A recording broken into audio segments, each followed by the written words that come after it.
لوک داستان جسے انگریزی زبان میں فوک ٹیل کہا جاتا ہے، بچوں کو پڑھنے کی مضبوط صلاحیتوں کو فروغ دینے، دیگر ثقافتوں کا مطالعہ کرنے،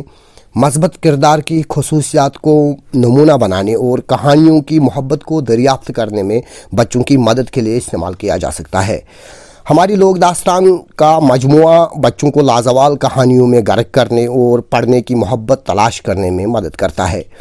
ایسی ایک لوک داستان ضلع شوپیان میں ہیمال ناگرائی کے بطور پڑھنے اور سننے کو ملتی ہے۔ اس لوک داستان کا پس منظر، تواریخ اور اصل قصہ جاننے کے لیے ہم نے ایک نامور سکالر اشرف راوی سے بات کر کے جاننے کی کوشش کی۔ جو ہیمال اور ناگرائی کی سٹوری ہے، اصل میں یہ فوک ٹیل ہے۔ یہ تقریباً 2-3 ہزار سال تک سینہ بہ سینہ ہی چلی آ رہی ہے۔ ہیمال اور ناگرائی کا اصل میں سب سے پہلے جب ریٹن ٹریڈیشن میں یہ آیا تو سب سے پہلے یہ فارسی میں لکھی گئی، اور لکھنے والا کون تھا؟ مفتی صدر الدین وفائی۔ ہیمال ناگرائی کشمیری میں سب سے پہلے ولی اللہ متو نے لائی، جس نے مفتی صدر الدین وفائی کی فارسی مثنوی کو ایڈیپٹڈ ٹرانسلیٹ کیا۔ سب سے پہلی بار ملا احمد نے وقایہ کشمیر نام کی ایک فارسی تواریخ لکھی زین العابدین کے دور حکومت میں، اور اس وقایہ کشمیر کتاب میں پہلی بار تواریخی طور پر ہیمال اور ناگرائی کا ذکر ہوا ہے۔ اور پھر محمد بن فوک نے جب تاریخی کشمیر لکھی، اس نے بھی اس میں ہیمال اور ناگرائی کا قصہ درج کیا ہے۔ تو اس طریقے سے اس فوک ٹیل کو، اس زبانی سینہ بہ سینہ آئی ہوئی اس کہانی کو تاریخ کا ایک پیرایا مل جاتا ہے۔ Being a scholar, how do you see the importance of folk lower?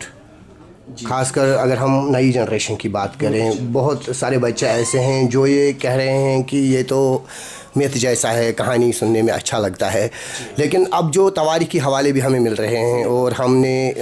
باضابطہ اپنے آنکھوں سے وہ ثبوت بھی دیکھیں، تو کہیں نہ کہیں آپ کو لگ رہا ہے کہ ان کی امپورٹینس سماج میں ہے اور نئی جنریشن کو اس بارے میں پتہ ہونا چاہیے۔ دیکھیے، سب سے پہلے فوک لور کی اہمیت کیا ہے، میں آپ کو اس طرح بتاؤں گا کہ اصل میں جب بھی کسی قوم کا انٹلیکچوئل پوٹینشیل ڈیولپ ہوتا ہے تو اس کی ڈفرینٹ ادوار ہوتے ہیں، کہ کسی قوم کا تشخص، پرسنالٹی، کسی قوم کا فہم و ادراک، کسی قوم کا سوچ، کسی قوم کا تہذیب یافتہ ہونا، اصل میں کس طرح ہوتا ہے؟ کیونکہ ہمارے جو اینسسٹرز ہوتے ہیں انہوں نے زندگی گزاری ہوئی ہوتی ہے، اور وہ اپنا تجربہ آنے والی جنریشن کے لیے چھوڑ جاتے ہیں، اور وہ کس طریقے سے چھوڑ جائیں گے؟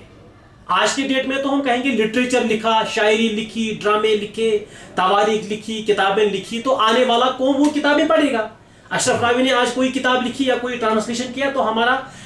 میرا بیٹا یا آنے والی قوم اس کو پڑھے گا۔ لیکن آپ اندازہ لگاؤ، جن دنوں یہ ہیمال ناگرائی کا قصہ بنا ہے ان دنوں تو کوئی لٹریچر کا کوئی اتنا نہیں تھا، کوئی کلچرل اکیڈمی نہیں تھی،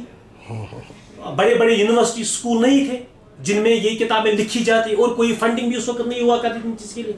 تو ان وقتوں میں تو اورل ٹریڈیشن کے ذریعے ہی علم اور حکمت اور دانائی اور لٹریچر ایک جنریشن سے دوسری جنریشن تک چلا جاتا تھا۔ اب سوال ہے کہ اسے کیا ہوتا ہے؟ اسے ہوتا ہے کیونکہ ہم اپنی شخصیت کو نکھارتے ہیں جب ہم ادب پڑھتے ہیں، ہم اپنی شخصیت کو نکھارتے ہیں جب ہم تواریخ پڑھتے ہیں، ہمیں اپنے روٹس کا پتہ چلتا ہے جب ہم تواریخ پڑھتے ہیں۔ میں آپ کی وساطت سے ڈسٹرکٹ ایڈمنسٹریشن شوپیان خاص کر، اور اس کے بعد جو آرکیولوجیکل سروے آف انڈیا کا یہاں پر لوکل اسٹیٹ میں ان کا برانچ ہوگا، یا Jammu and Kashmir academy of art culture and languages کی اگر ہم بات کریں گے، یا باقی جتنے بھی ڈپارٹمنٹس اس کے ساتھ ریلیٹڈ ہیں،